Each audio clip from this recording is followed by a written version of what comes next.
നമസ്കാരം, പുതിയ വീട്ടിലേക്ക് സ്വാഗതം. ഈ കർക്കിടക മാസത്തിലെ ഒരു വീട്ടിലെ ഗൃഹനാഥ ചെയ്യേണ്ട കുറച്ച് കാര്യങ്ങളെ കുറിച്ചിട്ടാണ് ഇന്നത്തെ വീഡിയോ. കർക്കിടകം തുടങ്ങുന്നതിന് മുന്നേ നമ്മൾ കുറച്ച് കാര്യങ്ങൾ വീട്ടിൽ ചെയ്യേണ്ടതുണ്ട്. ഏറ്റവും പവിത്രമായിട്ടുള്ളതും പുണ്യമായിട്ടുമുള്ളതാണ് കർക്കിടക മാസം. ഓരോ വീട്ടിലും ഹനുമാൻ സ്വാമിയുടെയും വിഷ്ണു ഭഗവാന്റെയും അനുഗ്രഹം ലഭിക്കാൻ ഏതാനും കുറച്ച് കാര്യങ്ങൾ ശ്രദ്ധിക്കാനുണ്ട്. കർക്കിടക സംക്രാന്തി മിഥുനമാസത്തിലെ അവസാനത്തിലാണ് ആചരിക്കുന്നത്. നമ്മുടെ വീടുകളിലെ മാറാലയും പൊടിയും എല്ലാം അടിച്ചു വാരി വൃത്തിയാക്കി ചേട്ട അഥവാ മൂദേവിയെ പുറത്താക്കി ശ്രീ ഭഗവതിക്ക് അകത്തേക്ക് പ്രവേശിക്കുന്ന ഒരു സമയമാണ്. ആചാരങ്ങൾക്കും അനുഷ്ഠാനങ്ങൾക്കും വളരെ പ്രാധാന്യമുള്ള സമയമാണിത്.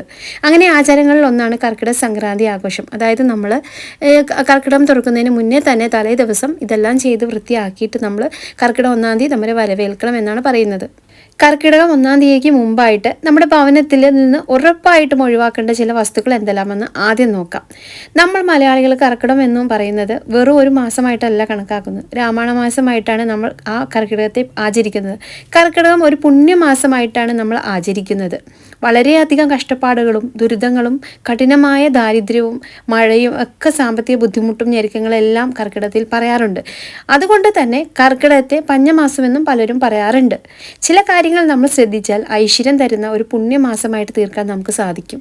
കർക്കിടക മാസം എന്ന് പറയുന്നത് രാമായണ മാസം കൂടിയാണ്. ഈ ഒരു മാസം മഹാലക്ഷ്മിയുടെയും ശ്രീരാമചന്ദ്രൻ്റെയും അഥവാ വിഷ്ണു ഭഗവാന്റെയും അനുഗ്രഹം വളരെ കൂടുതലായിട്ട് നമ്മുടെ ജീവിതത്തിലേക്ക് വന്നു ചേരുന്ന ഒരു സമയം കൂടിയാണ് ഈ കർക്കിടക മാസം. അതുകൊണ്ട് തന്നെ മഹാലക്ഷ്മിയെ ചൊടിപ്പിക്കുന്നതോ അപ്രീതപ്പെടുത്തുന്നതുമായിട്ടുള്ള ഒരു വസ്തുക്കളും നമ്മുടെ വീട്ടിലോ വീട്ടുപരിസരത്തോ ഉണ്ടാവാൻ പാടില്ല. നമ്മുടെ വീട് വൃത്തിയായും നല്ല ശുദ്ധിയായി ഇരിക്കുന്നത് നമ്മുടെ വീട്ടിലേക്ക് ഐശ്വര്യം തന്നെ വരുന്നതാണ്. നമ്മുടെ വീടിന് ചുറ്റും വൃത്തിഹീനമായി കിടക്കുമ്പോൾ അത് നമ്മുടെ മനസ്സിനെയും അത് ബാധിക്കും. അതുകൊണ്ട് തന്നെ കർക്കിടകം ആരംഭിക്കുന്നതിന് മുൻപ് തന്നെ നമ്മൾ പറയുന്ന ഈ പ്രധാനപ്പെട്ട കുറച്ച് വസ്തുക്കൾ വീട്ടിൽ നിന്നും ഉറപ്പായിട്ടും ഒഴിവാക്കേണ്ടതാണ്. ഇനി അടുത്തതായിട്ട് പറയുന്നത് നമ്മുടെ വീട്ടുവളപ്പിൽ എപ്പോഴും കാണുന്ന തുളസി ചെടിയെ കുറിച്ചിട്ടാണ് കേട്ടോ. എപ്പോഴും നമ്മൾ പൂജയ്ക്ക് മറ്റുള്ള ആവശ്യങ്ങൾക്കൊക്കെ എടുക്കുന്ന ഒരു ചെടിയാണ് തുളസി ചെടി. ഈ തുളസി ചെടി എന്ന് പറയുന്നത് മഹത്തായിട്ടുള്ള പ്രാധാന്യമുണ്ട് ചെടിക്ക്.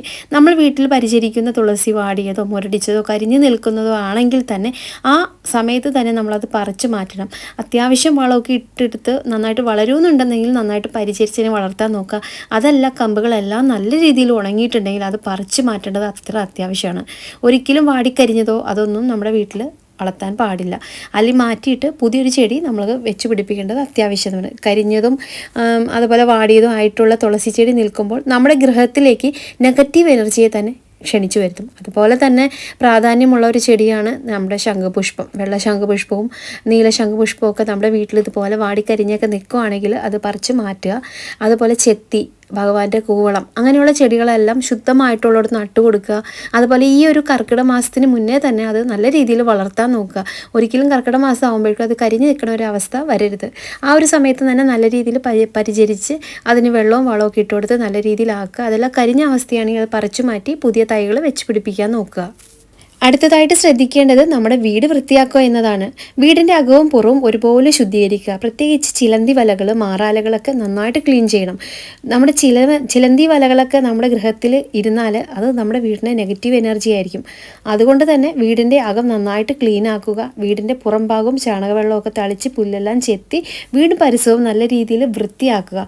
ശുദ്ധമായിട്ടുള്ള മഞ്ഞപ്പൊടിയോ പച്ചക്കർപ്പൂരോ ഒക്കെ ഇട്ടിട്ടുള്ള വെള്ളം തളിക്കുന്നത് നല്ലതാണ്. ചാണകവെള്ളം ഉണ്ടെങ്കിൽ കിട്ടുമെന്നുണ്ടെങ്കിൽ അതെടുക്കാം, അല്ലെങ്കിൽ നമ്മൾക്ക് പനിനീരെടുക്കാം, അല്ലെങ്കിൽ അമ്പലത്തിൽ നിന്ന് കിട്ടുന്ന തീർത്ഥം എടുക്കാം. ഇതെല്ലാം നന്നായിട്ട് നമുക്ക് വീടെല്ലാം അടിച്ച് തുടച്ചതിന് ശേഷം ഇതെല്ലാം വെച്ച് തളിച്ചു കൊടുക്കുന്നത് നല്ലതാണ്. ഇനി നമ്മൾ വീടിൻ്റെ 2 പ്രധാന ഭാഗങ്ങൾ ഒന്ന് ശ്രദ്ധിക്കേണ്ടത് കേട്ടോ. പ്രത്യേകം ശ്രദ്ധിക്കേണ്ട കാര്യങ്ങളാണ്. കന്നിമൂല എന്ന് പറയുന്ന തെക്ക് പടിഞ്ഞാറ് മൂലയും മറ്റേത് ഈശാന്യമൂല എന്ന് പറയുന്ന വടക്കേ കിഴക്കേ മൂലയും നന്നായിട്ട് ശ്രദ്ധിക്കണം. വാസ്തുശാസ്ത്രം അനുസരിച്ച് ഈ 2 മൂലകൾക്കും പ്രത്യേക ഉള്ളൊരു ഭാഗമാണ്. ഈ 2 ഭാഗങ്ങളിലുള്ള അശുദ്ധമല്ലാത്ത, അതായത് ഒട്ടും ഉപയോഗിക്കാത്ത സാധനങ്ങൾ, കൂട്ടിയിട്ടിരിക്കുന്ന സാധനങ്ങൾ, അങ്ങനെയുള്ള കാര്യങ്ങളൊക്കെ ഉണ്ടെങ്കിൽ നമ്മൾ അത് അവിടെ നിന്ന് പെട്ടെന്ന് തന്നെ ഒഴിവാക്കണം. അടുത്തായിട്ട് നമ്മൾ ശ്രദ്ധിക്കേണ്ടത് നമ്മുടെ പൂജാമുറിയാണ്. പ്രത്യേകിച്ച് നിലവിളക്ക്. നിലവിളക്ക് എന്ന് പറയുന്നത് തന്നെ ഐശ്വര്യത്തിൻ്റെ ഒരു പ്രതീകമാണല്ലോ. നമ്മൾ കത്തിക്കുന്ന നിലവിളക്ക് ചോർച്ചയുണ്ടോ എന്ന് ആദ്യം നോക്കുക. അതുപോലെ തന്നെ നമ്മുടെ അമ്പലത്തിൽ നിന്നൊക്കെ കിട്ടുന്ന പ്രസാദം അർച്ചനയൊക്കെ കിട്ടുന്ന നമ്മൾ പൂക്കളും പ്രസാദങ്ങളും ജപിച്ച ചരടുകളൊക്കെ നമ്മൾ ചിലപ്പോൾ സൂക്ഷിച്ച് വെക്കാറുണ്ട്. അപ്പോൾ അങ്ങനെയുള്ളതൊന്നും നമ്മൾ പൂജാമുറിയിൽ എടുത്ത് വെക്കാതെ നമ്മളത് ഒന്നെങ്കിൽ നമ്മുടെ ചെടിയുടെ ചോട്ടിൽ എവിടെയെങ്കിലും കൊണ്ടുപോയി അത് ഒഴിവാക്കുക. അതുപോലെ തന്നെ നമ്മുടെ പൂജാമുറിയിലെ ഫോട്ടോയും വിഗ്രഹങ്ങളൊക്കെ പൊട്ടിയ ചിലത് ചെറിയ ഭാഗങ്ങളൊക്കെ പൊട്ടിക്കഴിയുമ്പോൾ നമ്മൾ ഓർക്കും ഓക്കെ അത് കുഴപ്പമില്ലല്ലോ എന്നോർത്ത് വെക്കും. അപ്പോൾ ഒരിക്കലും അങ്ങനെ വെക്കാൻ പാടില്ല. ചെറിയതായിട്ടാണെങ്കിലും പൊട്ടിയാലും നമ്മൾ അങ്ങനത്തെ ഫോട്ടോസൊന്നും സൂക്ഷിച്ച് വെക്കാതെ നമ്മൾ ആ ഫോട്ടോ അവിടെ നിന്ന് എടുത്ത് ഒഴിവാക്കുക എന്നുള്ളതാണ് ആദ്യം ചെയ്യേണ്ടത്. അതുപോലെ തന്നെ നമ്മുടെ ഭഗവാന്റെ ആ വിഗ്രഹങ്ങളെല്ലാം നല്ല രീതിയിൽ ശുദ്ധമായിട്ട് കുറച്ച് മഞ്ഞപ്പൊടിയും പച്ചക്കർപ്പൂരവും ചേർത്തൊരു വെള്ളമായിട്ട് പൂജാമുറിയുടെ ഫോട്ടോസും വിഗ്രഹങ്ങളെല്ലാം നല്ല രീതിയിൽ തുടയ്ക്കുക 1-ാം തീയതിക്ക് മുന്നേ തന്നെ. അതുപോലെ പൂജാമുറിയിൽ മാറാമ്പല കെട്ടിക്കിടക്കാതെ നോക്കുക.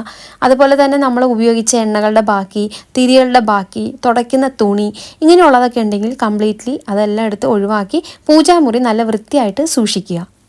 അതുപോലെ തന്നെ കർക്കിടകം 1-ന് മുന്നേ നമ്മുടെ വീട്ടിൽ പഴകിയോ ഉപയോഗിക്കാത്ത വസ്ത്രങ്ങളോ പഴയ ചെരുപ്പുകളോ അങ്ങനെ പൊട്ടിയ പാത്രങ്ങളോ പിന്നെ അതുപോലെ മുഷിഞ്ഞ വസ്ത്രങ്ങളൊക്കെ ഉണ്ടെങ്കിൽ അതൊക്കെ വൃത്തിയായിട്ട് ഉപയോഗിക്കുക, ഒഴിവാക്കേണ്ട സാധനങ്ങൾ നിങ്ങൾ ഒഴിവാക്കുക, കഴുകേണ്ട സാധനങ്ങളൊക്കെ വൃത്തിയായിട്ട് കഴുകുക. അപ്പോൾ ഇത്തരം കാര്യങ്ങളൊക്കെ നിങ്ങൾ ശ്രദ്ധിക്കുക. അതുപോലെ തന്നെ ഇങ്ങനെയുള്ള കാര്യങ്ങളൊക്കെ ധനപരമായിട്ടുള്ള ഒഴുക്കിനെ തടസ്സപ്പെടുത്തും എന്നുള്ളതാണ് പറയുന്നത്. അതുപോലെ മുഷിഞ്ഞ തുണികളൊക്കെ പഴകിയ ഭക്ഷണങ്ങളൊക്കെ കൂട്ടി വെച്ചാൽ നമ്മുടെ ഗൃഹത്തിലേക്ക് മൂദേവി വിളിച്ചു വരുത്തും എന്നാണ്. അപ്പം ലക്ഷ്മി ദേവി അത്തരം സന്ദർഭങ്ങളിൽ നമ്മുടെ വീട്ടിലേക്ക് വരില്ല. അപ്പോൾ ധനപരമായും ഐശ്വര്യപരമായിട്ടുള്ള ഒരു കാര്യങ്ങളും നമ്മുടെ വീട്ടിൽ ഉണ്ടാവില്ല. അതുകൊണ്ട് ഇത്തരത്തിൽ മലിനപ്പെട്ട വസ്തുക്കൾ കൂട്ടിയിടുമ്പോൾ നമ്മുടെ മൂദേവി ആയിരിക്കും നമ്മുടെ വീട്ടിലേക്ക് കടന്നു വരുന്നത്. അതുകൊണ്ട് കർക്കിടകം ഒരു മോശപ്പെട്ട അവസ്ഥയിലൂടെ തന്നെ കടന്നു പോകും. അതുകൊണ്ട് തന്നെ ഇതൊരു പുണ്യമാസമായിട്ട് തീർക്കണമെന്നുണ്ടെങ്കിൽ നമ്മൾ 1-ാം തീയതിക്ക് മുന്നേ തന്നെ നമ്മുടെ വീടും പരിസരവും എല്ലാം വൃത്തിയാക്കുക, നമ്മുടെ മനസ്സും അതുപോലെ ശുദ്ധിയാക്കുക. അതുപോലെ തന്നെ വീട്ടിലുള്ള ക്ലോക്ക്, നമ്മുടെ വീട്ടിൽ ഓടാത്ത ക്ലോക്കുകളൊക്കെ ഉണ്ടെങ്കിൽ അത് കറക്റ്റായിട്ട് ബാറ്ററി ഇട്ട് ഓടുന്ന ക്ലോക്കാണെങ്കിൽ അത് അങ്ങനെ ചെയ്യുക. അതല്ല വർക്കൗട്ടും ചെയ്യുന്നില്ലെന്നുണ്ടെങ്കിൽ നിങ്ങളത് ഒഴിവാക്കുക കേട്ടോ. പ്രത്യേകം ശ്രദ്ധിക്കേണ്ട ഒരു കാര്യമാണ്, ഓടാത്ത ക്ലോക്ക് ഒരിക്കലും നമ്മുടെ വീട്ടിലേക്ക് നെഗറ്റീവ് എനർജിയെ തന്നെ ക്ഷണിച്ചു വരുത്തും. അതുപോലെ അടുത്തതായിട്ട് നമ്മുടെ വീട്ടിൽ ശ്രദ്ധിക്കേണ്ട ഒരു മെയിനായിട്ടുള്ള കാര്യം അടുക്കളയാണ്. നമ്മുടെ ആരോഗ്യത്തിൻ്റെ ഒരു ഉറവിടമാണ്. അവിടെ ശുദ്ധിയും ഉറപ്പായിട്ടും ഉണ്ടാകണം. അതുകൊണ്ട് തന്നെ പഴകിയ ആഹാരങ്ങൾ ഫ്രിഡ്ജിൽ സ്റ്റോർ ചെയ്തിട്ടുണ്ടെങ്കിൽ പഴയ അച്ചാർ, പഴയ ആഹാരങ്ങൾ, പൂപ്പൽ വന്ന സാധനങ്ങൾ അങ്ങനെയൊക്കെ എന്തെങ്കിലുമൊക്കെ ഇരിക്കുന്നുണ്ടെങ്കിൽ ഉടൻ തന്നെ അതെടുത്ത് മാറ്റണം. കർക്കിടകം 1-ാം തീയതിക്ക് മുന്നേ തന്നെ മറക്കരുത്. കർക്കിടക മാസത്തിൽ തലേ ദിവസത്തെ ആഹാരം പഴയ ഭക്ഷണമോ ഒന്നും കഴിക്കരുത് കേട്ടോ. നല്ല വൃത്തിയുള്ള ആഹാരം കഴിക്കുക. പ്രത്യേകിച്ച് കേടുവന്ന ആഹാരങ്ങളൊക്കെ കഴിക്കുന്നതിലൂടെ മനസ്സും ശരീരവും കേടുവന്നതാക്കും എന്ന് പറയും.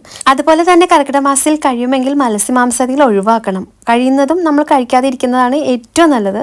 ഇത് നിങ്ങളുടെ വീട്ടിൽ സമ്പൽ സമൃദ്ധി ഐശ്വര്യമൊക്കെ കൊണ്ടുവരും. അതുപോലെ തന്നെ കർക്കിടക മാസത്തിൽ 2 നേരം വിളക്ക് കൊളുത്തണം എന്നാണ് പറയുന്നത്. രാമായണ മാസം ആയതുകൊണ്ട് തന്നെ പാരായണം ചെയ്യാൻ അറിയുന്നവർ തീർച്ചയായും അത് ചെയ്യാൻ നോക്കുക. രാമായണം വായിക്കാൻ അറിയാത്തവർ, പാരായണം ചെയ്യാൻ പറ്റാത്തവർ കർക്കിടക മാസത്തിൽ ഉറപ്പായിട്ടും ചെയ്യേണ്ടത് സന്ധ്യാനാമം ജപിക്കുന്നത് ഏറ്റവും നല്ലതാണ് കേട്ടോ. അതുപോലെ ഈ മാസം കർക്കിടക മാസത്തിൽ 2 നേരമെങ്കിലും കുളിക്കാൻ നോക്കുക. 2 നേരം കുളിക്കുന്നവരുണ്ടാവും, കുളിക്കാത്തവർ 2 നേരമെങ്കിലും കുളിക്കാൻ നോക്കുക. അതുപോലെ തന്നെ കർക്കിടക മാസത്തിന് കുളി കഴിഞ്ഞതിന് ശേഷം മാത്രമാണ് ആഹാരം ഉണ്ടാക്കാൻ നമ്മൾ അടുക്കളയിൽ കയറാൻ പാടുള്ളൂ. ആ ഒരു മാസക്കാലം മത്സ്യമാംസ്യത്തിലൊക്കെ ഒഴിവാക്കണമായിരിക്കും നല്ലത് കേട്ടോ. കാരണം എന്ന് വെച്ചാൽ 2 നേരവും കുളിച്ച് വിഷ്ണു ക്ഷേത്ര ദർശനമൊക്കെ നടത്തി വ്യാഴാഴ്ചയിൽ ഒരിക്കലൂണൊക്കെ വ്രതമൊക്കെ എടുത്ത് രാവിലെയും വൈകിട്ടും നെയ്വിളക്കൊക്കെ കത്തിച്ച് വിഷ്ണുനാമങ്ങളൊക്കെ ചൊല്ലുന്നത് അത്രയേറെ ഗുണമാണ് കേട്ടോ. അതുകൊണ്ട് തന്നെ നമ്മൾ ഈ ഒരു ഇത്തവണത്തെ പുണ്യമാസം 2025 ജൂലൈ 17-ാം തീയതി വ്യാഴാഴ്ചയാണ് ആരംഭിക്കുന്നത്. 1-ാം തീയതിക്ക് മുന്നേ തലേ ദിവസം വൃത്തിയാക്കിയാൽ മാത്രമാണ് നമുക്ക് ഐശ്വര്യവും സമാധാനവുമായിട്ടുള്ളൊരു മാസമായിട്ട് നമുക്ക് തീർക്കാൻ പറ്റുള്ളൂ. അതുകൊണ്ട് തന്നെ നമ്മൾ സംക്രാന്തിയെക്കുറിച്ചിട്ടുള്ള വീഡിയോസ് നമ്മൾ ഇട്ടിട്ടുണ്ട്. തലേ ദിവസം ചെയ്യേണ്ട കാര്യങ്ങളും നമ്മുടെ ഭൂദേവിയെ പോയിട്ട് നമ്മുടെ ശ്രീഭൂദേവി വീട്ടിലേക്ക് എങ്ങനെ വരുത്താമെന്നുള്ള വീഡിയോസൊക്കെ നമ്മൾ ഇട്ടിട്ടുണ്ട് കേട്ടോ. പിന്നെ അതുപോലെ രാമായണം പാരായണം ചെയ്യുമ്പോൾ ശ്രദ്ധിക്കേണ്ട കാര്യങ്ങളെക്കുറിച്ചിട്ടുള്ളൊരു ഡീറ്റെയിൽ ആയിട്ടുള്ള വീഡിയോയും ഞാൻ ഇട്ടിട്ടുണ്ട്. അപ്പോൾ ഇതൊന്നും കാണാത്തവർ ഒന്ന് കാണുക. സബ്സ്ക്രൈബ് ചെയ്യാത്തവർ ഇഷ്ടപ്പെടുകയാണെങ്കിൽ ഒന്ന് സബ്സ്ക്രൈബ് ചെയ്തേക്കണേ.